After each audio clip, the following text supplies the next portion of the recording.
Hello and welcome to another modeling video. This is Alan from the Man at YouTube with another 3D printing video looking at a 70-second BT-42 from World War II used by the Finnish against the Soviet Union. The finish I will be attempting to complete is the Girls and Panzer anime depicting the school that was seen in the film Thus Final. And the model was downloaded from Thingaverse, printed in my Spark Maker by Tiger Ace 1945. Originally in 1/100 scale, I had to blow it up to 70-second utilizing a scaling tool, scalemodelers.com.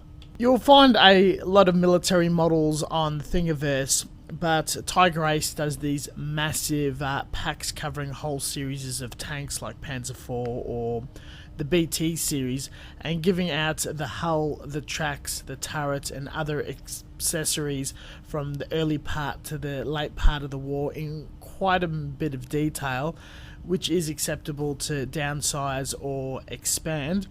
Further works can be done by adding detail and deepening any sort of panel lines or hatches. It's a very good start for a free download. Originally this was an earlier print and I had a few attempts at this with various type of layouts and sizes in Spark Studio by adding the supports and a few different resins. For some reason this particular model, where it's not in one piece, the tracks and the turret are separated compared to the Swiss Herzer, I had a bit of trouble and there were multiple failures where the detail was too chunky or overexposed. All of this was purely my fault, but still learning and experimenting this medium. I do admit printing a model in multiple parts is far more easier and prevents a lot less warpage. You don't have to put everything on the build plate, and for the perfect print I'll do one or two components at a time at the center to prevent any sort of distortion. I'm a bit impatient and want to have a few models out, so that wasn't the case. The first few models were also solid, straight from the STL file to changing the size in the slicing software. This latest grey version I put it through Mesh Mixer to hollow it out, and this prevented a lot of issues by stopping the layers separating and the model peeling off the bed while printing, as well as wasting a lot less resin. Resin models print the best when there's only thin walls and not necessarily a giant hunk in the center, which will have curing problems later on and may create splitting. This whole process was placed in a bath of methylated spirits to clean off wet resin, which is dangerous to handle with your hands uncured, rinsed underwater and dried to be denubbed from the supports. The resin used was Anycubic plant-based EC resin, which once printed is fairly soft and easy to work with by carving off the supports and sanding it when it's in its soft state, wet sanding of course.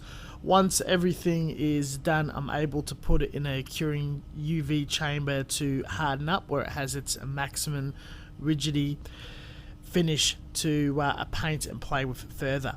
Due to how soft the resin is, and even with normal resin printing, things like the cannon, the tank tracks, the wheel assemblies can be very soft and the thin bits can snap, so quite a bit of ease should be taken when building it, and I used actually expensive fine nipper cutters for scale modeling to remove the supports from the raft.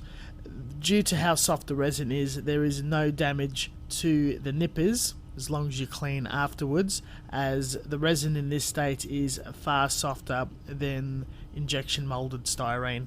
An amazing aspect to resin 3D printing, as we're doing one layer cured from the screen UV light and pulled out by a lifter, we can change the orientation for where we want the most amount of detail to be seen, and in multiple parts we can have all the right components facing upwards for maximum detail and hiding that Z axis. Tilting it slightly on an angle so it's not completely flat horizontal will prevent it having maximum stickage to the screen and separating from the rest of the model if there wasn't any good adhesion between two layers of printing. So I've experimented with a few degrees changes and got a superior print with this last one. All the components once cleaned up, sanded and cured, there was no imperfections that would require a putty, luckily. Each component was super glued together. You could do this after painting and pinning if you really wanted to for different color and color separation. Models can also be sliced further in Mesh Mixer if you want further color separation or ease of access. Everything was coated in Tamiya grey primer lacquer version via airbrush, and the usual painting process went with an overcoat of an oxidized red and multiple shading to get that blue. We went with the anime scheme again, and I compared the jars of paint with some artwork and screenshots from the show to get roughly the same tone. A while ago I purchased some water slide decals off eBay. Alibaba and Amazon are the same, depicting all the different Girls and Panzer school symbols, emblems in various scales. Wasn't too expensive. There's a bunch of other third-party, lesser-known anime-themed decals you can get for everything from other shows, mecha, whatnot. That's not just Gundam, eyes included.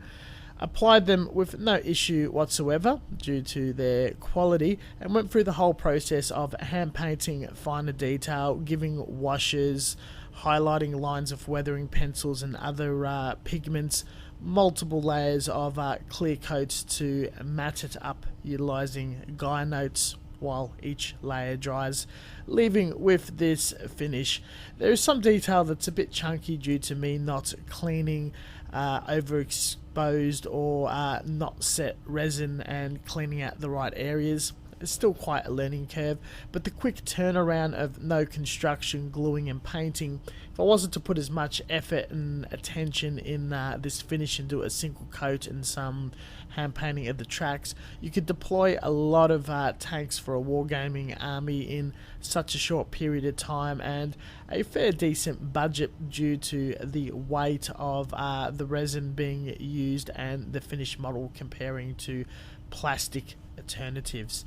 This finish was definitely acceptable at a quick glance with a plastic kit, particularly an older one with no photo etch.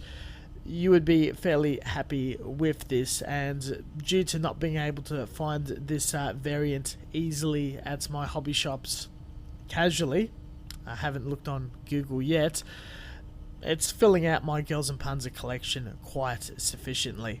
I'm aware I still have a lot to learn about this medium and areas I can improve. I'm still using the cheapest and nastiest printer on the market, where a Elgu Mars or an Anycubic would pump out something a bit sharper, and such a machine is definitely budgeted for the not too distant future.